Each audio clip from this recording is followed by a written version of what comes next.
My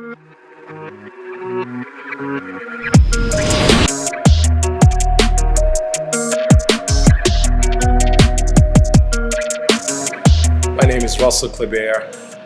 I first started in this restaurant industry my first year of college, looking for a job. I couldn't find anything.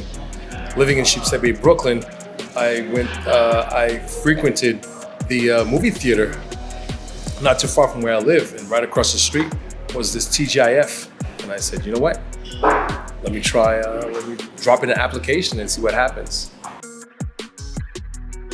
How I got really sucked in was I told my boss, I could do your job.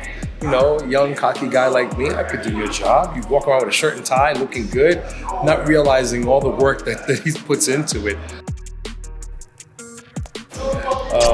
He says, you come in with a shirt and tie, Friday, Saturday, and Sunday. You're the manager on the floor. The longest 3 days of my life. My older sister, she lived out here in the Metro Atlanta area, and she says, you should try to come out here, but I really considered it. And sure enough, I sent out a couple of applications out here, and I said, hey, I'm gonna be here in the Metro Atlanta area, and please feel free to call me in for any interview. And I got a couple of phone calls. We sat down, a couple of interviews, and I made my decision to join this restaurant group out here in Atlanta. Now, while working for them for about 10 years, I said to myself, man, I want to open up my own restaurant one day. I see this person open their restaurant, that person open their restaurant. Sure enough, the idea became more and more of a reality. And then finally, I took the leap of faith, and my wife, my biggest supporter, my biggest fan out there, she says, you know what? You need to work on your own. Went out, bought myself a laptop, and sure enough, I took a year off of work and stayed home while she worked. She says, you know what?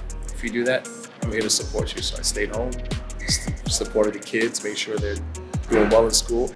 Worked on the plan completely overnight, like, you know, till like 5 in the morning. Then I wake up and get the kids ready for school, and my wife comes in from work because she's a nurse, and make sure I iron her uniform and stuff like that. Make sure I feed her as well before she goes to work as well. So it was a wonderful experience, and before you know it, you know, be careful what you speak of, because once it's in the atmosphere, it can become your reality. And sure enough, that's exactly what happened.